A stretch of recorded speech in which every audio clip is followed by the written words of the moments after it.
आपने देखा है इसमें 43,565 करोड़ रुपए से अधिक की धनराशि केवल नई योजनाओं के लिए इस बजट में उसमें प्रस्तावित की गई हैं।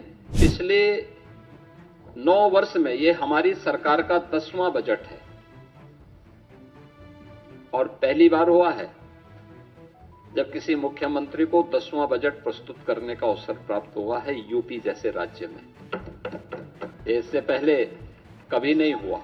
आज उत्तर प्रदेश जिस दिशा में आगे बढ़ा है, अपनी अर्थव्यवस्था को मजबूत किया है, उसके बल पर उत्तर प्रदेश आज देश की टॉप 3 इकोनॉमी में एक है। आपने देखा होगा कि 9 वर्ष में 3 गुना से अधिक उत्तर प्रदेश का यह बजट बढ़ा है, यानी 9,12,000 करोड़ रुपए से अधिक का अब उत्तर प्रदेश की सबसे बड़ी आबादी का यह बजट आज उत्तर प्रदेश के विधानमंडल में प्रस्तुत हुआ है। और अगर बजट की मैं थीम कहूं तो यह सुरक्षित नारी, सक्षम युवा, खुशहाल किसान और रात को काम, तकनीकी निवेश से समृद्ध होता उत्तर प्रदेश के लिए समर्पित यह बजट 9 वर्ष के नवनिर्माण की एक नई गाथा को देशवासियों के सामने प्रस्तुत करता है। बजट की जो हाइलाइट्स हैं, जो आपने देखा है, इसमें 43,565 करोड़ रुपए से अधिक की धनराशि केवल नई योजनाओं के लिए इस बजट में उसमें प्रस्तावित की गई हैं। दूसरा, 2 लाख करोड़ रुपए से अधिक की राशि कैपिटल एक्सपेंडिचर के लिए है, यानी ये परिसंपत्तियों के नवनिर्माण में, इंफ्रास्ट्रक्चर के डेवलपमेंट में और इकोनॉमी की यानी अर्थव्यवस्था को सुदृढ़ीकरण करने में इसकी बड़ी भूमिका होती है और यहीं से रोजगार का सृजन भी होता है। ये रोजगार सृजन में भी एक बड़ी भूमिका का निर्वहन करता है। ये बजट का मुख्य हाइलाइट्स है। आपने इस चीज को बजट में देखा होगा। बजट भाषण जब वित्त मंत्री जी पढ़ रहे थे तो उस समय भी आपने इस बात को गौर किया होगा कि बजट में जो हमारी एफआरबीएम की सीमा है, यानी पिछले 9 वर्ष में ये हमारी सरकार का 10वां बजट है और पहली बार हुआ है जब किसी मुख्यमंत्री को 10वां बजट प्रस्तुत करने का अवसर प्राप्त हुआ है यूपी जैसे राज्य में। इससे पहले कभी नहीं हुआ। दूसरा है कि इन 9 वर्षों में एक भी टैक्स नहीं लगाया गया। तीसरा है, यूपी के अंदर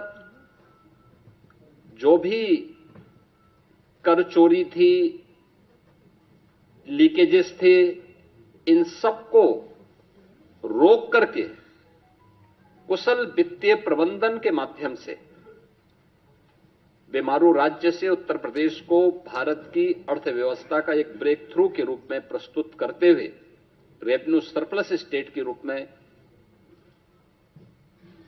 प्रस्तुत करने में सफलता प्राप्त हुई है।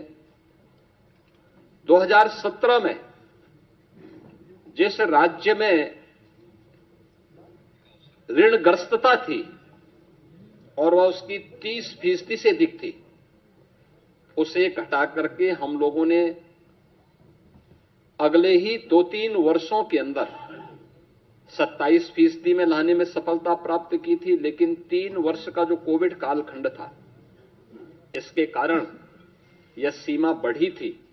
हम इसे फिर से 27% में लाने में सफल हुए हैं और हमारा इस वित्तीय वर्ष में यह लक्ष्य है कि हम इसको 23% तक लेके आ जाएं। यानी जो रिजर्व बैंक ने तय किया है कि किसी भी राज्य की जो कुल जीएसडीपी होगी उसकी 30% से अधिक ऋण उस पर नहीं होना चाहिए। उत्तर प्रदेश देश के उन राज्यों में है जिस राज्य के पास जो भी एफआरबीएम की सीमा तय की गई है उसके अधीन उत्तर प्रदेश ने अपने वित्तीय प्रबंधन को रखा है और उत्तर प्रदेश की ऋणग्रस्तता उसी के अधीन उत्तर प्रदेश के अंदर देखने को मिल रही है।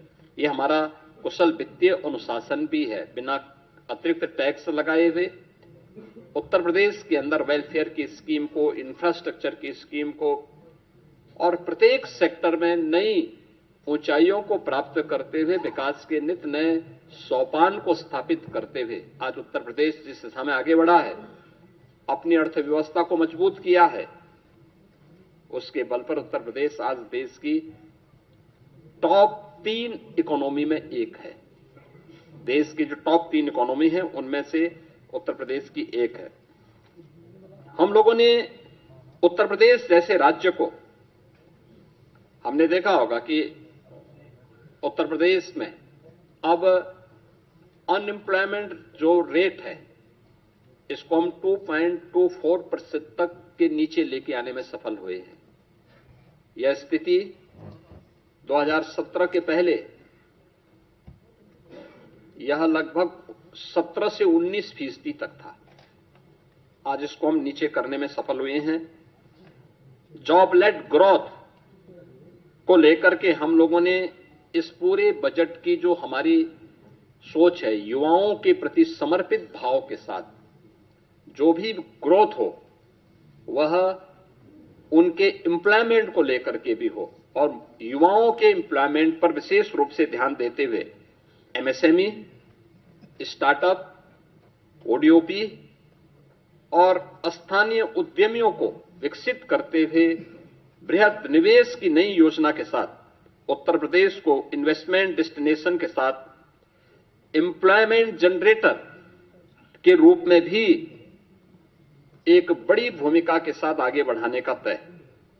और इसके लिए आपने बजट में इन चीजों को देखा होगा कैसे उत्तर प्रदेश ने अब उस दिशा में कार्य करना प्रारंभ किया। इमर्जिंग टेक्नोलॉजी को लेकर के आज जो बड़ी घोषणाएं हुई हैं, उन बड़ी घोषणाओं में जो बहुत महत्वपूर्ण सेक्टर है कि उत्तर प्रदेश सरकार जहां पे चल रहा है, आपने देखा होगा उत्तर प्रदेश राज्य में